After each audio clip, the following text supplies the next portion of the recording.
It's starting to be kind of fun to watch. Donald Trump and Pete Hegseth are like cornered rats.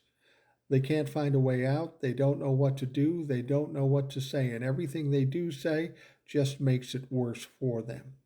I'm talking about this story, of course, where Donald Trump and Pete Hegseth have been sinking boats in the Caribbean. In the one instance, we had 11 people on a boat, 9 were killed, 2 survived, and they were clinging to wood floating in the ocean.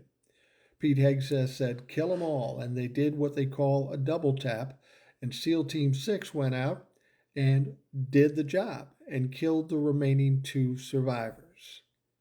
Now, Donald Trump doesn't think he did anything wrong. Pete Hegseth thinks he's a big, tough guy, so this is no big deal until the story hits. The story hits, and we realize had this been a war, this would be a war crime. At the very least, it's a murder.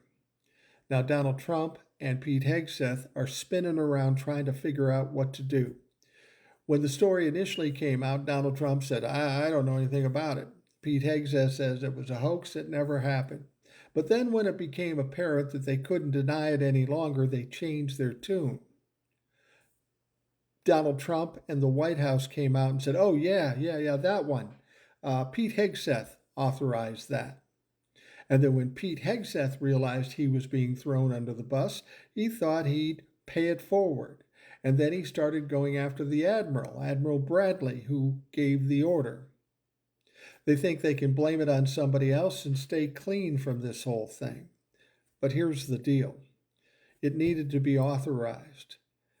The admiral had to make the order to get it done. They're both culpable in this situation. And Donald Trump, does he think he can be clean on this whole thing? Remember what he did when this happened? Remember what he did?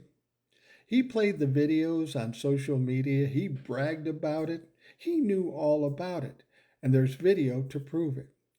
These people are trying very hard to blame it on somebody else, but they're all to fucking blame. And when this comes down, they're all going to be questioned about it and hopefully held accountable about it. If not now, later on when Donald Trump is no longer president. But they're spinning around now. They don't know what the fuck to do. This is one of those stories they can't get rid of.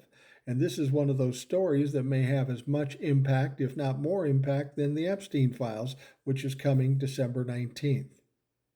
I love seeing this. They're fucking just going crazy. Like a shithouse rat. They don't know what the fuck to do.